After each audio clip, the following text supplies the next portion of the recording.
El lugar del currículum vitae es su análisis e interpretación dentro del proceso de selección. Ese es el tema que proponemos para esta audioclase. El currículum vitae es uno de los principales puntos de partida, porque a partir de ahí estaremos en posición de tener como para nuestra evaluación, digamos, aquellos candidatos que nos resultan potables, potenciales y atractivos de aquellos que no se relacionan con la búsqueda que estamos realizando. Muchas veces la lectura del currículum se complica en el sentido de que no se tiene en cuenta por ahí el perfil del puesto o las competencias requeridas o el tipo de empresas. A veces una persona con un igual nivel de experiencia y de formación en una determinada área puede ser más apta como candidato para una determinada empresa y no serlo para otra. Por lo tanto, siempre, al igual que hemos comentado en otros trabajos, en las tareas de preselección, es la preselección el punto importante para no realizar una inversión en recursos humanos de tiempo, esfuerzo, obviamente también monetaria, porque una búsqueda obviamente tiene sus costos. Entonces partimos de la base que el currículum es el primer lugar.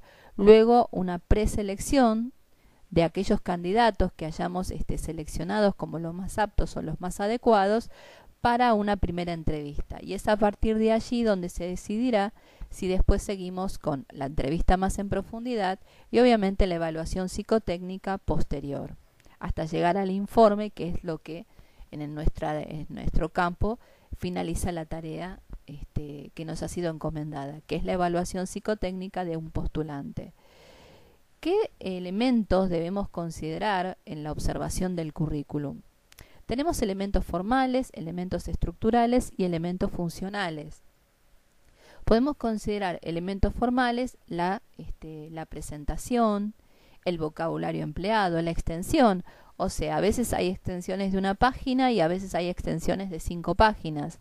Ustedes piensen que cuando la extensión es mayor también se le dificulta al evaluador, sobre todo cuando son búsquedas masivas de 50 o 100 personas, poder hacer una lectura exhaustiva del currículum, donde quedarán muchos lugares sin explorar en profundidad.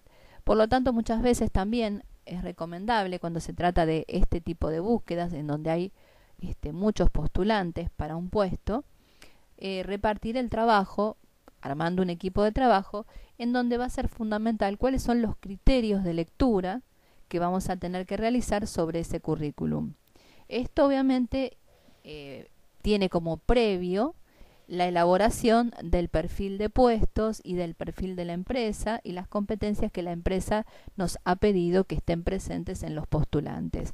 Obviamente van a ser diferentes y con un peso diferente en cuanto a la experiencia cuando se trata de búsquedas de jóvenes profesionales, de cuando se trata de búsquedas de puestos gerenciales, en donde sí es muy importante la experiencia en la función y no solamente la formación universitaria y las especializaciones que se tengan.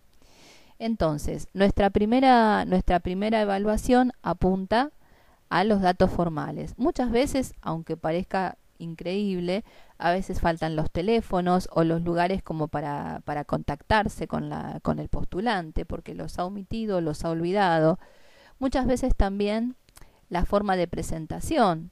De repente se habla mucho de la experiencia laboral, arranca por ahí su currículum con la experiencia laboral y deja muy para el final los datos personales. O sea que hay muchas formas de presentar el currículum y cada una de estas formas también ya nos está dando cuenta en parte de algunos aspectos de la personalidad. O sea, lo importante de un currículum es que sea claro, conciso y que obviamente esté orientado al tipo de búsqueda por el cual se postula. Por ejemplo, hablar de una experiencia, aunque sea mucha, en un puesto, pero que no tiene que ver con el puesto en cuestión, es un poco también importante de discriminar como los candidatos más potenciales o menos potenciales. Bien, el aspecto funcional del currículum hace justamente a cómo es la estructura, cómo ha sido la historia laboral, digamos, los tiempos que la persona ha permanecido en su trabajo, las causas de su alejamiento, si fue despedido, si se fue por propia voluntad, y en este caso, si se fue por propia voluntad, ¿por qué se fue? Era por una cuestión en relación al tipo de empresa, al ambiente laboral, al tipo de sueldo, porque esto también nos va a orientar un poco en la motivación. Tomemos en cuenta también que estamos en una época en donde hay mucha rotación y mucha movilidad de personal. Entonces el hecho de que a veces una persona no permanezca en forma estable durante un lapso de tiempo importante en un puesto no tiene que ver necesariamente con la persona, sino con las políticas de la empresa. Hay puestos como por ejemplo los puestos de venta, de call center,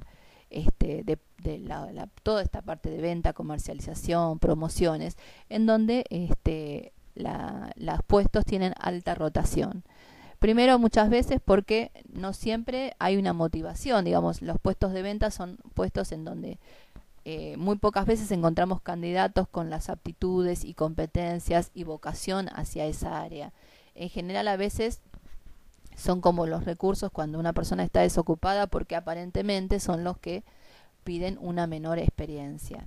Salvo por ahí los puestos de vendedores técnicos, en donde aunque el puesto sea de venta, necesita de una capacitación universitaria, como por ejemplo los vendedores por ejemplo en las obras, los que tienen que asesorar sobre la venta de cementos. Entonces necesitan conocer bien el producto, la química del producto, los efectos. Entonces a veces, igual que en muchos laboratorios, se necesitan vendedores técnicos, y un vendedor técnico necesita de tener una especialización en el área que está relacionada con el producto que tiene que vender. Otra cuestión también a veces es la búsqueda que tienen muchos postulantes de dar un marco de originalidad a su currículum. Hemos visto currículum presentados en papeles de diarios, por ejemplo, y con recortes en blanco con los datos personales y la experiencia laboral. Currículum presentados con hojas tipo esquela, es decir, currículum desde muy bien presentados a currículum raramente presentados. Digamos, por eso es importante, como podrán ampliar en el material escrito, tener en cuenta el perfil del puesto, el perfil de la empresa y cuáles son los criterios de búsqueda que debemos puntualizar, ubicar en el currículum de los postulantes para hacer una muy buena selección para una primera entrevista.